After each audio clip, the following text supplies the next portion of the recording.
Welcome to Tentative Title with Tim. This is a podcast about creativity, about process, about filmmaking, and about screenwriting.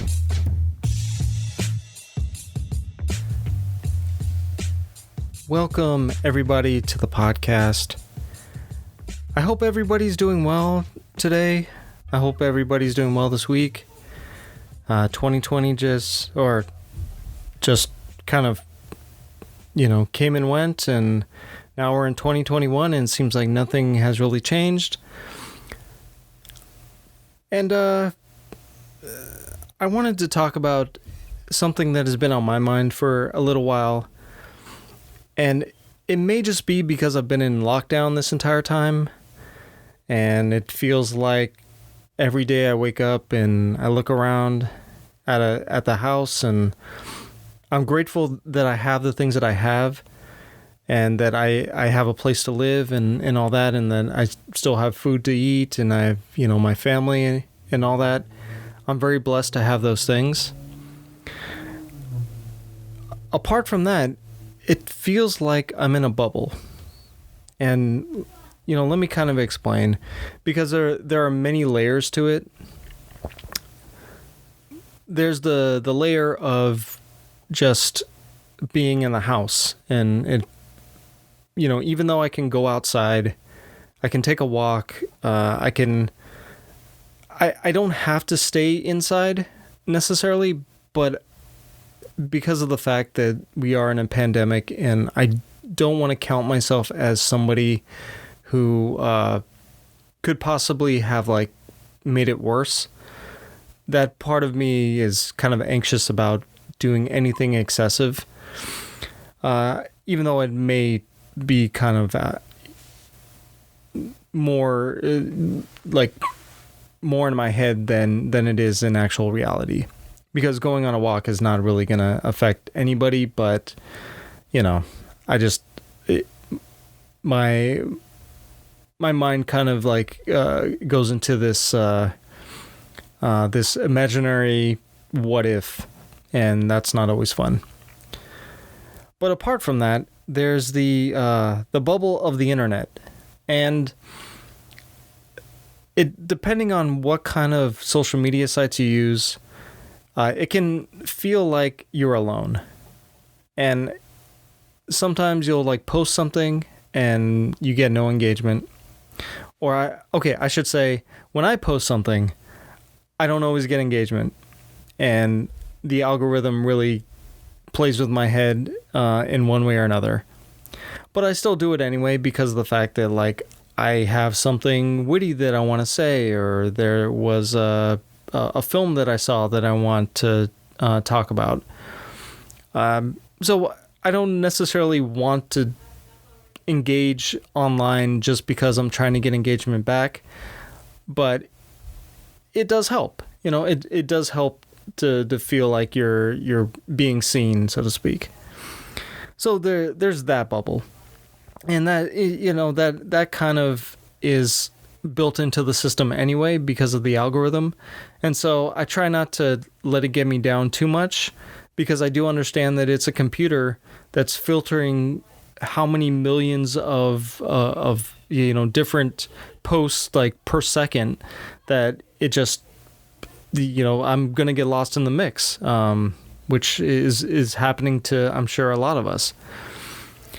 But it also happens on YouTube, and I found myself kind of going down a rabbit hole, so to speak, of just watching certain content, and a lot of it was just movie reviews and commentary on film culture and stuff like that, and the news behind certain films and what's being announced for the future and all that kind of stuff. And I really found myself watching more of that stuff, of that content, than actually watching the shows and the movies that they were giving commentary and reviews about. And it was this really bizarre kind of bubble that I'd put myself in, because I'm a filmmaker. I should be watching more film. I should be watching more television. And there's just so much out there right now, or at least it feels like there's a lot out there, that I don't have the hours in the day to actually consume all of the content that I would want to. But on the other hand, it actually was a good thing because it allowed me to get the perspective on a movie or a TV show before I even decided whether or not I was going to watch it. And that's something positive that I wanted to say about that, because sometimes I would watch a review of a movie that I was kind of on the fence about. Like, there was nothing in the trailer that really intrigued me about the movie itself, and like the whole idea of one actor or another being in a film. That criteria for me has kind of gone out the window, because if I see that, like, Denzel Washington is in a movie, or or Ethan Hawke or Tom Cruise or whoever, or Tom Hanks, that no longer is something that excites me about seeing a movie anymore.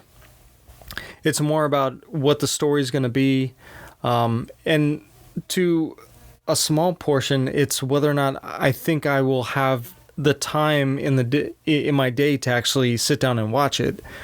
Watching it without being interrupted by something else in my life. And so, it sounds like I'm making excuses, and a little bit I am, but a lot of it just came down to the fact that I was watching more of this other of the reviews and the commentary than I was about watching the actual, like, shows and films. And because of that, I realized that the algorithm on YouTube was giving me only the reviews from a certain perspective. And that was completely my fault, because I kept clicking on a lot of the same kind of perspectives on film that I ended up just getting flooded with the same kind of stuff. And it kind of happened without me realizing it, because let's be fair, when I'm at home and there's nothing else to do and I'm bored, or not even if there's nothing else to do, like I've now, put in my earbuds during the day, and I do laundry, and I do the dishes, and I sweep up, and I do a bunch of housework while I'm listening to this commentary, because of the fact that I don't actually have to watch people talking. Like, a talking head is extremely boring, but being able to hear them talk about stuff, it's like a podcast, basically. And for the most part, they are podcasts that just happen to have video. And I used to do this a long time ago, just with the regular podcasts, where I would I'd put a podcast on, because for me it was being able to learn about something while I was also doing something mundane.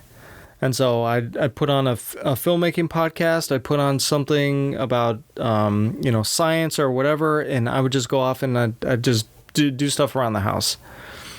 And for the most part, I felt like I was learning something while I was getting stuff done at the same time. But because of the pandemic and because of the lockdowns, I leaned in more to, like, watching these videos every day, and to really just trying to, like, be engaged not only with, like, what these YouTubers were talking about, but because I loved their personalities, I loved their perspective, I loved the way in which they talked about their reasoning for loving or hating something.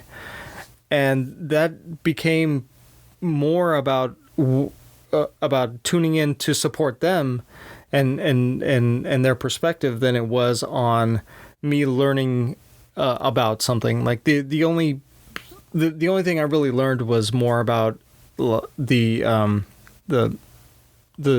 news that broke that day about some actor or some production company, or some film being delayed or whatever. And it became less about like I'm here to learn something. It was more like, hey, I'm here to just find out what the news of the day is in entertainment. And so I just found myself in this bubble of commentary and like in film criticism that it started to affect my own work. And I would sit down to write something, and then I would have those voices in my head. And before that, it was voices of people that I know and respect, and having them, say things to me in my head of like, oh, well,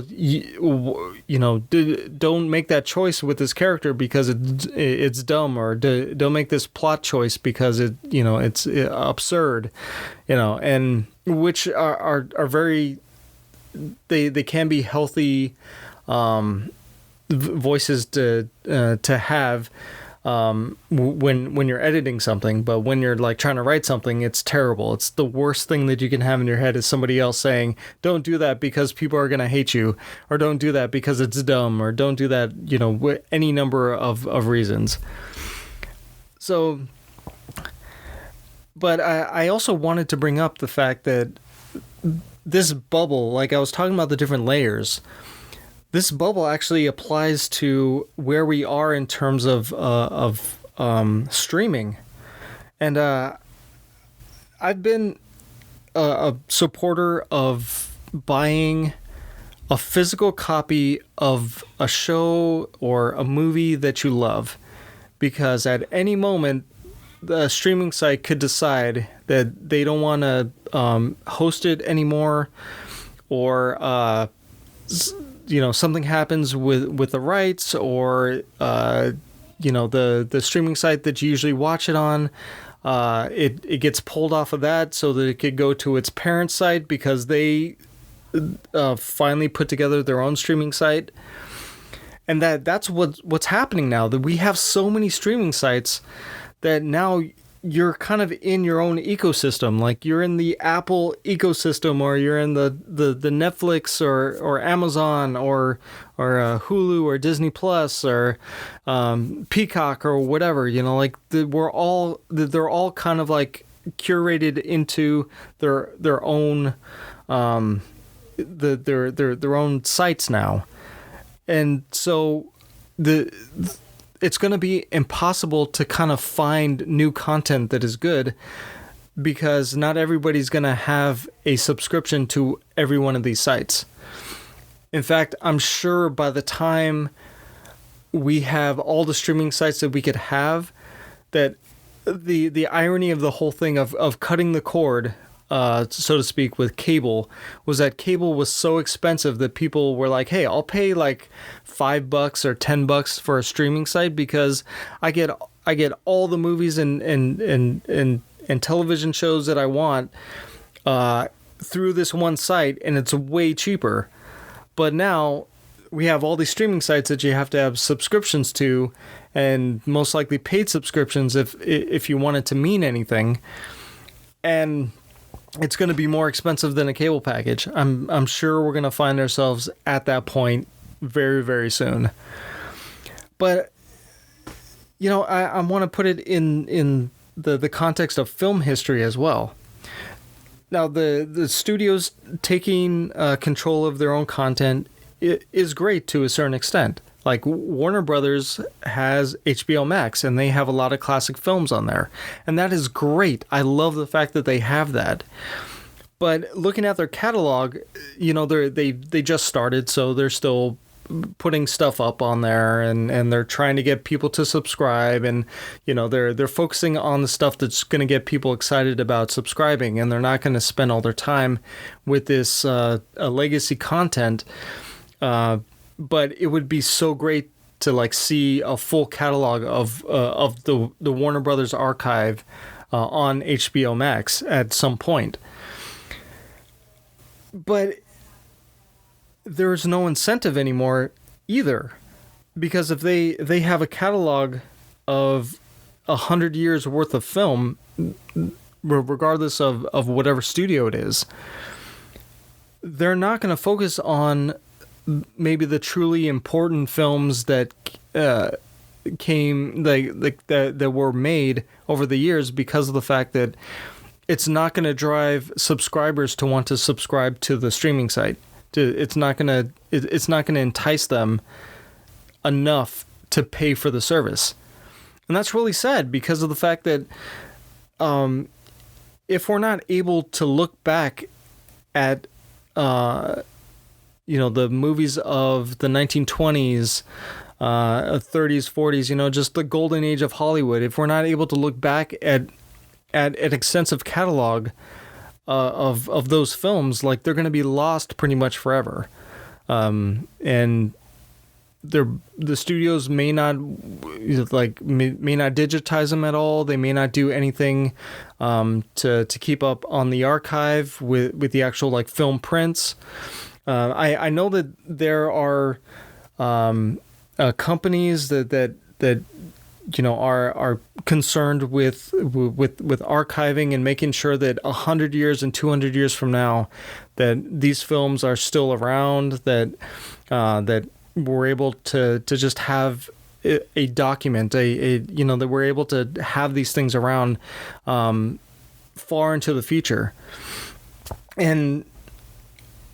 But the general public doesn't care about it. So someone who has been invested in film my entire life, it's really sad because I am interested in those things. I don't want to say that I'm like, I am excited to see classic cinema, and there's some really great, pieces that are out there.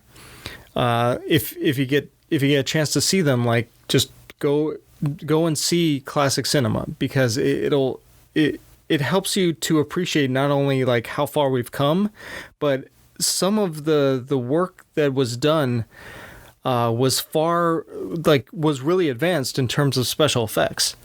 And it's like these are the tools being developed, like, right there. You're seeing the first time that a certain technique was put into place, that somebody tried, something as simple as cutting film, like cutting the film. It's like it was a mind-blowing thing that happened, and nobody had ever done it before. But now it's something that we all understand is what film and television does. It's like you cut your footage into what it ends up being, But to see the first time that actually happened, it's like, oh my gosh, wow! Like, why didn't they think about doing this before? Like, are you telling me they just turned on the camera and watched, a train coming up to a station, or like a guy watering the garden, and they didn't think, hey, what if we, like, stopped filming the camera and, turn the camera over here and started filming again? What would that do? How long did that take them to realize that they could do something like that? So it's just, it's really sad. And maybe I'm sounding like an old fogey who, grew up in a different time. And I grew up during VHS and DVD. And so I've kind of seen things change over time. And I've had plenty of opportunities in which I saw a movie in the movie theater, and it wasn't released on DVD or VHS, and so that was the only time I was able to see it. Or I saw something on television and I wasn't able to see it again because television was not. It was only about syndication if the show was popular enough. But when it came to, like, these shows that maybe had one season, you could never find again.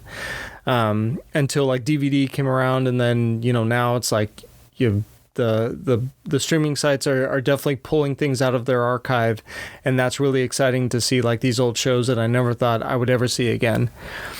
But I just think that, like, we've been in this bubble for the sake of new content, and it's really sad because I think that there's a lot of great stuff that has come before, and just because something is new doesn't mean that it's going to be better.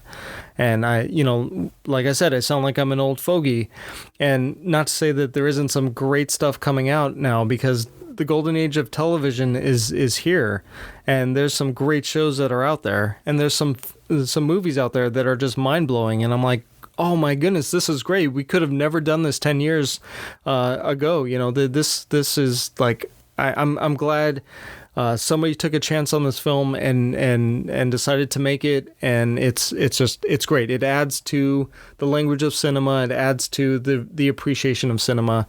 This is awesome. Let's get more of this.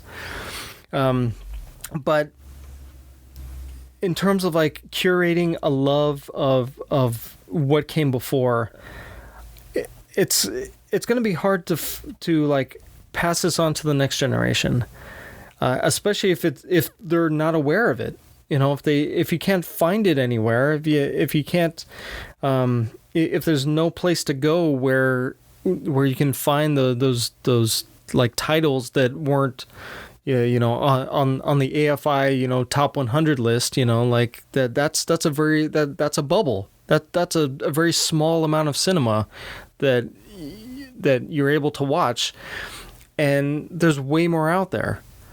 And having these like streaming sites that are going to break all that up, it's like there's never going to be a cohesive collection of cinema, and it's going to the conversations around film it was already in its own kind of like genre bubble, but now it's going to get broken off even more so.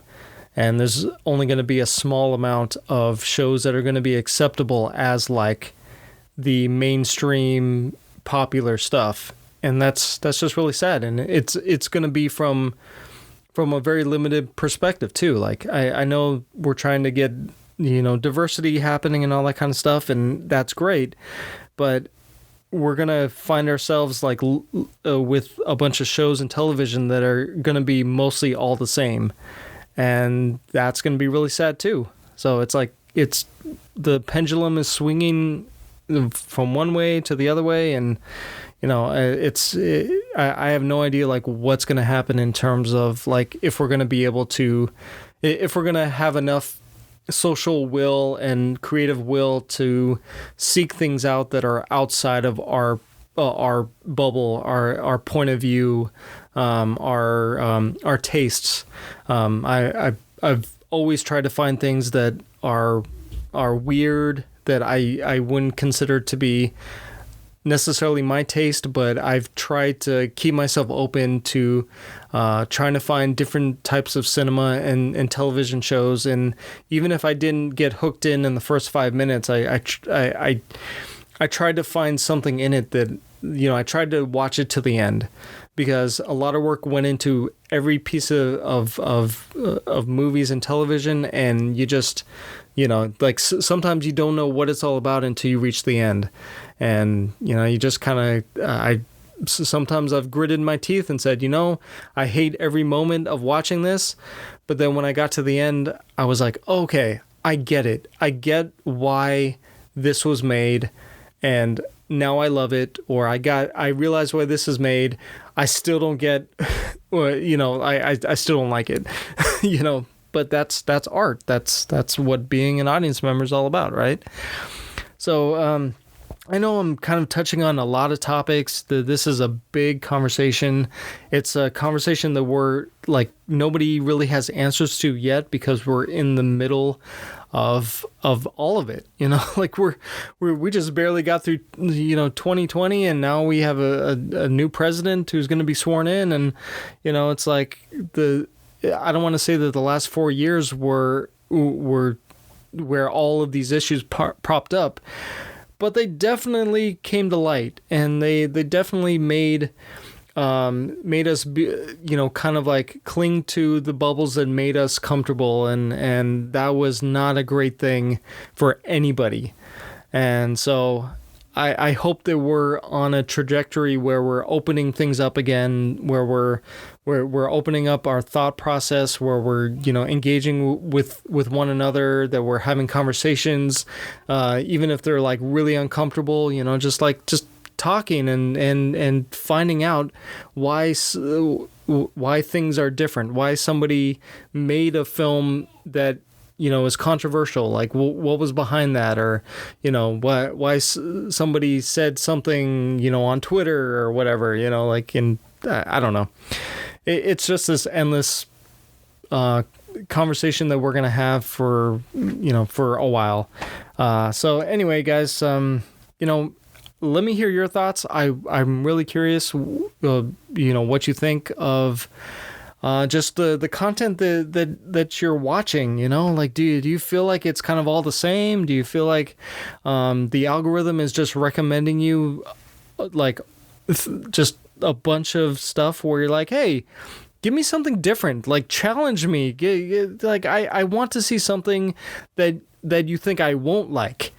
Like, just give me something that challenges like my perspective on the world. Anyway, guys, I would like to hear from you. If you want to send in an email, or you can tweet at me. That's we can start this conversation and maybe at least gain some understanding in the long run. So anyway, guys, hope you're being safe. Hope you're wearing the mask, washing your hands, social distancing. We have a couple of vaccines that are out there that are being rolled out, and this is good. I wish it would happen faster, but it is what it is, and eventually we'll find ourselves with a vaccinated society, and that will make us all safer concerning this pandemic. So anyway, guys, that's it for today. I'll talk to you next week. And also, if you want to connect with me, I have a email for the podcast. It's tentative.title.with.tim.podcast@gmail.com. Also, I have a Twitter account for the podcast where I post episodes, and that is @title_Tim. And you can find also on the Facebook page, I have a page for the podcast, so you can connect with me there. Looking forward to hearing from all of you, and until then, I'll catch you on the next one.